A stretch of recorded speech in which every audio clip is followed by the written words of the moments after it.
Hi everyone, welcome back to What's Ahead. I am Sunidhi Suri and today with me I have Gagandeep Rihal. He is a deep tech engineer, an AI researcher, an author, and also a technology entrepreneur. He has mentored and judged 65 plus developer and hacking events worldwide. He has also been featured on BBC and is currently building a startup, Minus Zero, which is India's first startup on self-driving cars. Gagandeep was only 16 years old when he published his first book. Since then, he has published three more books, and his pieces have also been featured in several magazines and journals. Thank you so much for being here with me today. It's my pleasure to be here. It's my pleasure. Would you like to begin with introducing yourself and what you're doing right now? So I think you have already given a pretty good introduction about me. So right now, basically as Sundhi already told, I'm working on Minus Zero, where we are building autonomous vehicles, driverless vehicles for particularly Indian traffic. We all know India is the toughest testing ground. Basically, the toughest. India has the toughest testing scenarios. The kind of traffic you find here, the poor infrastructure. So yeah, that is about me. And alongside I also use like usually do much of the stuff I do, writing and all. And that is what like I've learned in my life. You need to keep on trying new things every now and then, because that is how you grow in life. Yeah. Why did you choose coming to Thapar, and do you really think that the tier of the college plays a role in the holistic development of a person? Okay, so the first thing was normally like we all know we in basically like grade 11th and 12th we are quite all are we are quite immature. There's like you have to make a proper distinction between your passion and kind of work you would be able to do in future, because after all the end goal of life is to earn money. No matter how much you emphasize on passion, you have to earn money to survive, and that is the reality of life, right? We can't escape that. This is not a what you call a filmy drama where everything happens that you follow your passion, right? So that's why like initially I was interested in doing English literature, but the problem was that it's more good like I am like it gives you pleasure when you're reading books, you're writing books, but when you have to study it, right, that basically flips the table down, right? You like analyzing somebody else's work, that becomes very boring, right? So I was more interested into the creative aspect of literature than the analysis part, right? And obviously, foreign education, particularly for undergrads, it is like the fees is quite high. It's around like 18 lakhs INR per year tuition fee. So that is quite unaffordable for a middle class family, right? And that's when I started, okay, basically the engineering would be the best because engineering is not a study. That's why like Thapar wasn't my choice or something. Engineering is not a study, it's a way of life. The way that life, the hostel life and all molds you over the period of 4 years, the kind of challenges that you face, right? That way of life actually molds you, right? That's why they say, right? If you have done engineering, you can get into any domain and you will excel it. Whether it's UPSC, it's stand-up comedy, it's YouTube, it's entrepreneurship. If you're an engineer, you will have and like you are one of the things. It's like you will be able to adjust to any kind of scenario. So that was what I wanted to experience. And obviously there was a time when years of college used to like benefit a lot, but right now what I have observed is whether you are from IIT or you are from a tier 3 college in let's a little underrated town, it doesn't matter, because well, let's say it off the records only, you really do not learn much in classrooms. Whatever you learn, whatever you do, that is outside the classrooms. And that is what matters, right? Those are the things that will make you grow. And people really, and if you talk about any college in the world, whether it's MIT, whether it's IIT, or whether it's Thapar, everyone studies one night before exam. I think you must have also experienced it. Yes, So everyone. that is the reality. And what actually matters is how you spend those 4 years actually building your skills and all. So that's why Thapa was very like most easily available option. So I got it like because I was more interested into computer science. So I had got other branches in NITs and all, but I didn't want, like I initially didn't want to go into IIT because Like I was more interested in breaking the stereotype. You do not have to be an IITian to actually do good in life. So that's when I came to Thapa. Yeah, So, even I agree with you over that. Yes, definitely. Right. So you have a startup called as Minus Zero, right? What is it all about? Okay. So this idea started, as you said, basically this people are actually getting frustrated of this COVID lockdown. But for people like me, I would say it was a boon, right? Particularly for on an individual level, because we got actually an escapade from all these compulsory attendance issues and all, right? We had enough time to actually work on what we want. In the same way, you started a podcast, I started a startup last year only in 2020.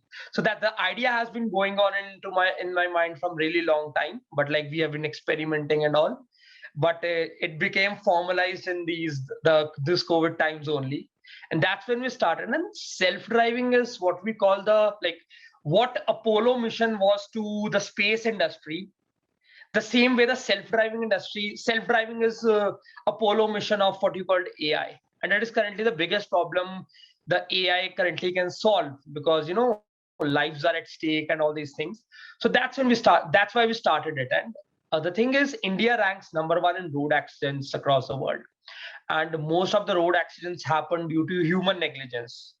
So just imagine if we are able to remove that human negligence out of the equation properly, how safer would our roads be? You can make more productive use of your time instead of just stuck in a traffic, hurling abuses. Why are you stuck in a traffic? You can use that time to do something more productive. That is the ideal goal. Right. So that's when we started Minus Zero. Yeah. That's great. That's great. And I feel like these days, because of the COVID lockdown as well, right? We have a lot of time. And I feel like a lot of other college students also want to like start up. So basically, how does a college student start up? And also, what role does your college play into you starting a startup? Okay. Okay. So I believe college times are the best time when you want to do a startup, because once you get into this job or the corporate scenarios, you are kind of stuck in a chakravyuh, and then it is difficult to escape, right? But in college times, you have nothing to lose, right? Definitely. You have time to experiment. Even if the startup fails, you will still have a chance at getting a job, right? Definitely. So I think this is the very, like, college gives you the best time to actually experiment with your life. Not only with startups, whatever you want to do, whether you want to go into stand up, you want to become a YouTuber, you want to, let's say, write a book, that college gives you that liberty, right? So for starting any startup, the main thing is, the first step is to identify the problems society is facing, right? You do not need to keep on building products over and over. No one needs that. Unless your product, whatever you have an idea, unless it solves a certain problem that a society faces, whether let's say students or let's say normal community faces, then only it's a viable model. And this is first part. There's a difference between a project and a product. Right. Project you can make alone, right? But in a startup, you have to build a product. Right. And it doesn't only matter that technology is just 30% of that product. You have to know, right, whether it solves a problem or not. Will people, and after all, you have to build a business around it. Right. So the ideal scenario is that how would your product earn money? Is it that important that people would be able to pay you money? Let's talk about WhatsApp, right? Or let's talk about Zomato. And right now, everyone is so what you call in the basically so used to Zomato that even if Zomato starts a scenario that, okay, we will take 5 rupees per month from every user, we are so dependent on Zomato that everyone will pay it, right? That is what you have to do. You have to give that conviction that your product is so important to the community that it will earn any amount of money, whatever you can build a business on top of. So you need 3 aspects: solving a problem, technology, innovative technology, plus a good business. And if all 3 things come together, then you can start up, right? And obviously with the college usually plays a good role. I wouldn't say if it did in my case or not, but normally it depends what kind of project you are needing, right? Initially, when you start up, you might not be able to pay money to many of your employees and all. So college can give you direct access to that human resources, right? Because there are always people looking for opportunities to work in, right?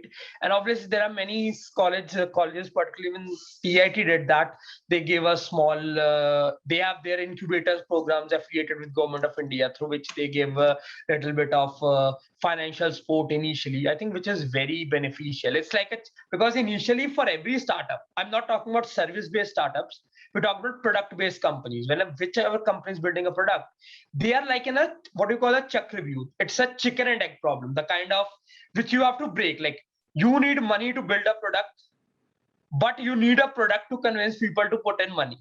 Yeah. So which will come first, a product or money? Right? You need a certain kind of investment. Yes. So there are different ways. Either you put your own money in. Sometimes a project is so big, which was in our case, we couldn't, no matter how much money we put in ourselves, it won't suffice. So that you have to figure out. That is the first major step. If you are able to break through that Chakravyuh, solving that chicken and egg problem, what you call, right? Which came first, egg or chicken, right? If you solve that, then you have a very good path ahead. So that is thing. Obviously, it depends on you, and really you do not have to. Sometimes your college might not have an incubator or something, right? But normally incubators are open. You can apply to incubator of IIMs or IITs, right? So you do not have to be a student of that particular college to apply to their incubators. Right. But everything you have to figure out on yourself, right? Because you are the face of the company or something. So though you can get support from multiple places, in the end, whatever happens, it happens because of the decisions you take. Right. So you are the mastermind behind it. So you have to plan accordingly, whichever is the best opportunity. Right. Right. So you talked about to raise money for your startup, you can either bootstrap it, which is invest your own money into it, or colleges have incubators where you can ask for the grant, right? What were some of the things that you did? Like, how did you get funding? How did you get investors? So everyone starts small, right? What you call basically, even a big ocean is made of just small drops of water, right? So the ideal goal is you start with small. Let's say initially you have to put certain amount of money, yeah, right? Like because we both co-founders, we invested our personal savings into our startup entirely to get a certain what we call MVP, minimum viable product, that will be needed to convince other people to invest money, right? And the first thing is, startup is not about investments, right? There is a very typical what do you call scenario in India where people attribute success to the amount of investment raised, right? But the thing is, if your product is good, investment is just a side effect. If you're building a great idea, you're building a good product, investment will come itself, right? So you do not have to attribute success to the investment raise. So obviously there are different phases. You start with a small, what you call, you invest your own money. Then there is little amount of, there can be grants and angel funding where certain high net worth individuals invest their personal savings into your startup for some form of equity. Then comes the later round when you approach venture capitalists, big VC firms, which invest in the range of like $1 million and all in your startup. And then obviously this cycle goes on. And the ideal goal is you do not have to remain dependent on the investor checks throughout your life cycle. So our goal should be how to become profitable as soon as possible. Because the more investment you raise, you have to give certain part of your company away. So basically you are selling your certain part of the company. So that is the thing. It depends on you how much you are willing to lose, how much part of the company you are willing to lose to raise certain amount of money. So that is a tricky situation. So obviously it takes time sometimes for many startup founders. That is a very frustrating part, right? But one thing I would tell you, whether it's not about just investments, whatever you are doing in a startup, just one thing, never give up. There will be many times in this startup life cycle when you would say, this can't be done, I need to give up. And that is what actually tests you, right? The people say, anyone can steal your idea. Idea doesn't matter. What defines you is your execution. People can steal your idea, but people can never steal your execution. And execution is what makes a startup successful or not. Right. Even I was reading about it, like for a lot of great companies, right? Like Ford, like Apple, these people didn't really come up with original ideas. It was their Right. execution that defined their company, and it was their Yeah, way of executing that made their company skyrocket, right? exactly. Google was not the first search engine. Exactly, Gmail was yeah. not the first email provider. They were Yahoo, right? Bing was like released initially. Then Mhm. Facebook was not the first social media. We already had Orkut and all, right? Exactly. What defined us, that is, you do not have to be first in everything. Yeah. Even in our case, I would say self-driving is not something that we have invented.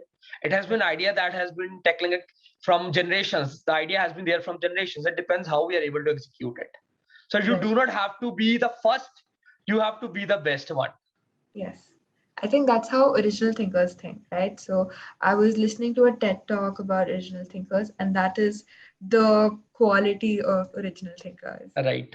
Yes, right. So moving on to your love for writing, right? You have, at the age of 21, already penned down 3 books. I mean, your achievements are just so amazing. Would you like to talk about each one of them, and how did the idea of you wanting to write books come into your mind at like a young age of 16? Right. So I always attribute that to my mother, particularly the way she brought me up. People used to, if I talk about my peers, right? People who are always basically sitting beside me on their birth right from their very childhood when they were age 4 or 5, right? They used to get games, video games and all on their birthdays and all, right? I'll tell you, in fact, I never played video games in my entire life, but I can build video games. How will, like, I attribute, like, whenever I had my birthday, right from my LKG, my mother used to, there used to be magazines like Magic Pot and all, Right, where yes, she we basically have. inculcated me the habit of reading.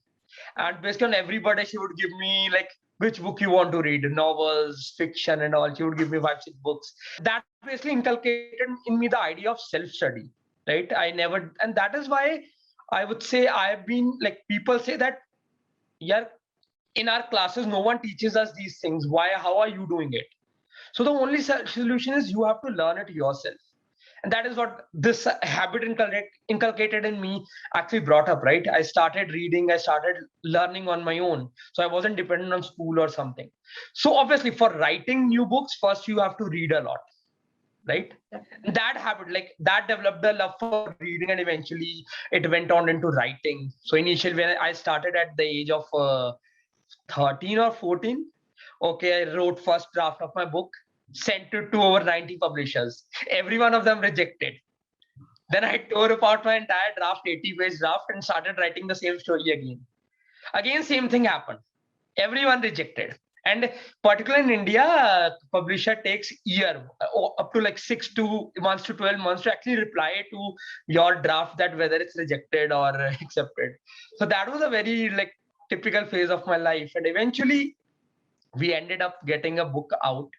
So I think that is the thing. And as I said, writing, when no one was there with me, pen and books, they were there with me in those phases of my life. So whatever idea comes into my mind, I pen it down. Obviously now we are on our laptops, and okay, so Right. that certain idea comes, you open the notepad and write it down, right? You keep on writing snippets because there are stories all around us. You look around you, you might see certain love story, you might see a story of failure, you might see a story of pain. There are stories all around you. You have to just knit those threads together in somehow. So you keep on penning down the ideas, and then you dedicate, let's say, 1 hour each day, then like trying to stitch those ideas together into a story, maybe, or whatever genre you are trying to tackle. Yeah. I also agree with you because I am also interested in writing and I always do the same thing. Whatever I see, whatever I think, I will just write it down. And one day I will just sit and, connect the dots and something will come out of it. Yeah, Right. yes, definitely. Yeah. So I also wanted to touch up on what was the process of publishing, right? As you previously mentioned, as a 13, 14-year-old, you sent out to publishing houses. Did your age also like act as a factor? Did they people did not would not have taken you seriously, obviously, because you were small. So would you like So to go in detail about it? see, one part was at that time. like my writing was very immature, I would say, right? Because we learn by trying. Like the writing, if you talk about any of these things, entrepreneurship, writing, art, public speaking, these are the things that can't be taught. You have to try it out, fail, then get up again, then again fail, then get up again, and get going, right? Because the circumstances in these skills actually teaches you how to take it forward, right? So initially at that time, I also like, at that time I thought that, oh, my book is might be very good, right? I was very optimistic. But now when I reflect back, what the way I write today and the way I wrote around 4 to 5 years back, there is a lot of difference. I see how I have grown. So at that time, I wasn't sitting in editor's chair, right? So I do not know on what they rejected. There might be chances they might have rejected me on my age or something, but I don't think that is matter. That matters if you have good story to tell and you have told it in a really good way. I think it doesn't matter. There have been people who have written books at the age of 7, 8, right? So for the process of publishing, there are two ways to publishing that you can take. One is obviously the traditional publishing, but in India, there are very limited traditional publishing houses, namely like Penguin, HarperCollins, Rupert, like couple of those, right?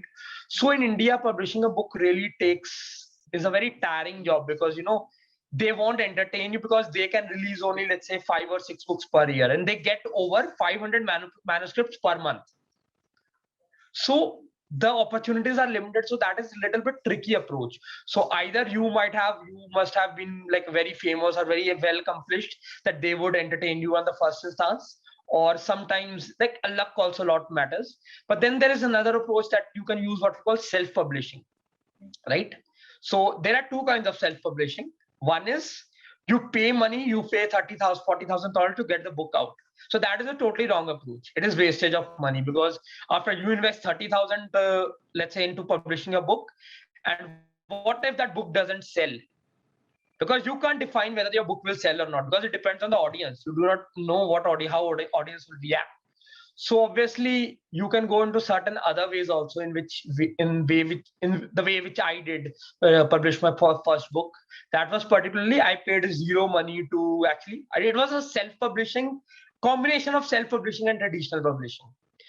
And always one thing, whenever you're writing a book or publishing, talk to as many people as you can, because everyone will give you certain reviews, certain perspective.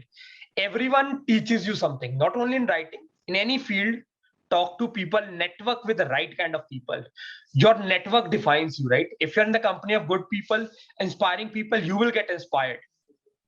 So that thing is very important. Talk with the right kind of people who can give you constructive feedback and help you improve, whether you are in writing or whether you are making podcasts or whether you are doing entrepreneurship.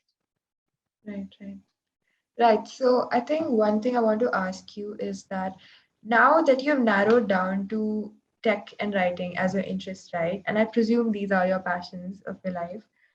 What drew you to these fields in the first place? What inspired Okay. you into doing this?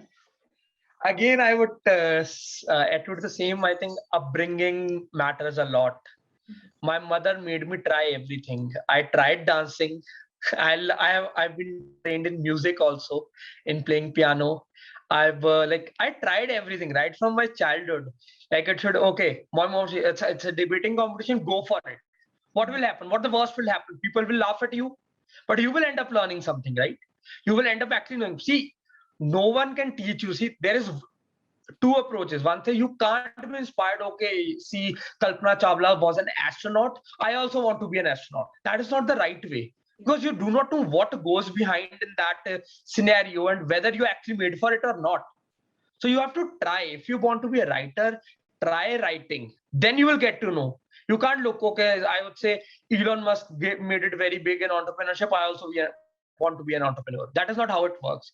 You have to get out in the field, right? You have to come out in the battlefield and fight. Then only you'll get to know.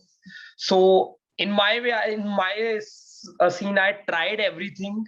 Right, then I realized, okay, this is not made for me. Often at times, I still remember I once tried dancing, and literally I made a fool of myself on the stage. And then I say, okay, this is not made for me.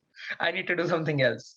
So try everything, because that is what, do not waste your time up until your college running after CGPA or percentages, right? Do not waste your time. These are your time when you are able to explore, because your parents are always there with you, right? You have that freedom to explore anything you want, because once you get into job, you will have more responsibilities. You have to earn, right? You will have a family to, basically, whether you are in a relationship, you will have responsibilities toward them. When you will have a family, you will have another set of responsibilities, right?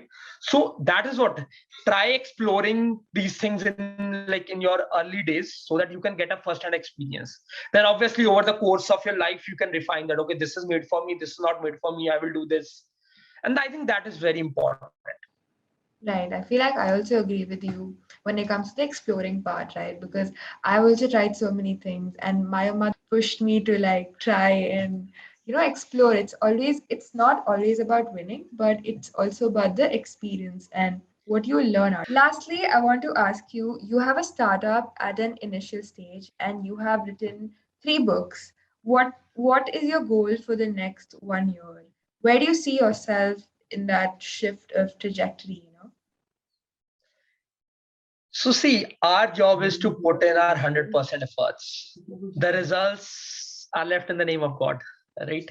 So I don't know where I, like, see, I am an opportunist, because I think in what matters in life is taking the right opportunity at the right time. People call it luck. It is not luck. It's just taking the right opportunity at the right time, right? So it depends.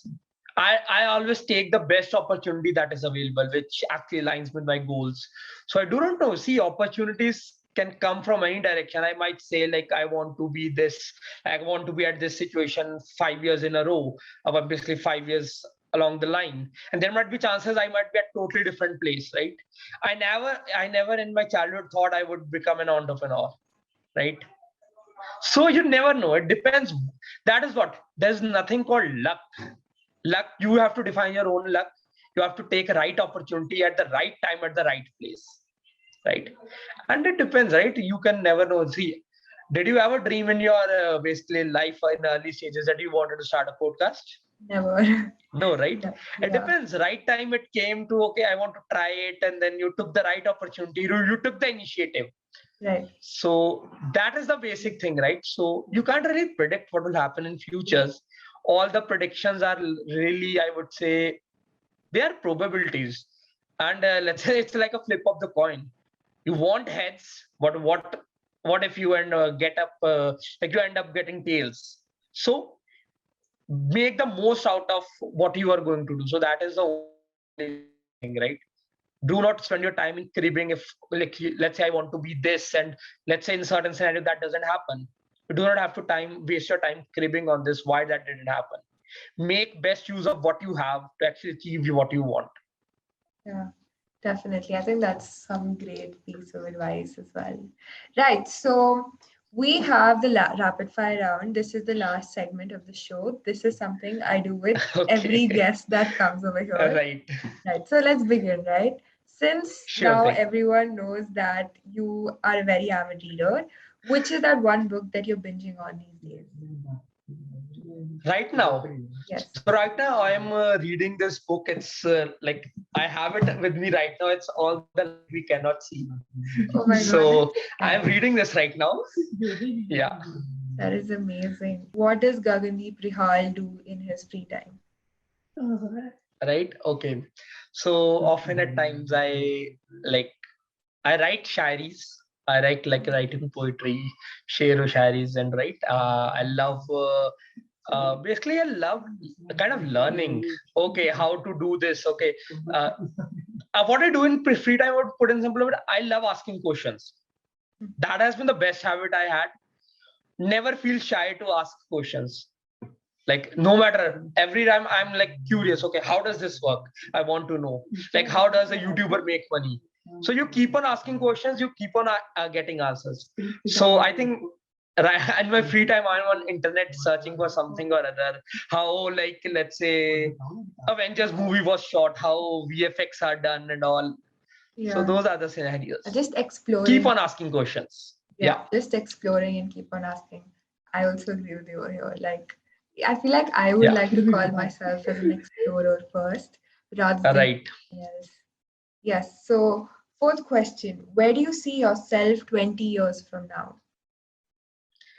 20 years from now, That would a be little more better than what I am right now. My only competition is me and myself, right? And I want to beat myself 20 years from now. So like in 20th year, I want to be better than what I was in the 19th year. that's nice. Yeah, that's great. That's great. Right. So Yeah. right now you're into AI and into writing, right? What is that one thing that you hope to pick up in the future? Okay. So particularly, I'm quite interested on the humanoids part. Basically, creating a replica of human, robotic replica of human, and that is what I really want to pick up once we solve this self-driving problem. Right. It's something on the verges of mixture of AI, robotics, and cognition, human cognition. So that's a mix of tech and psychology. Exactly. We have to make machines do what humans can't. Let them do what we are afraid of.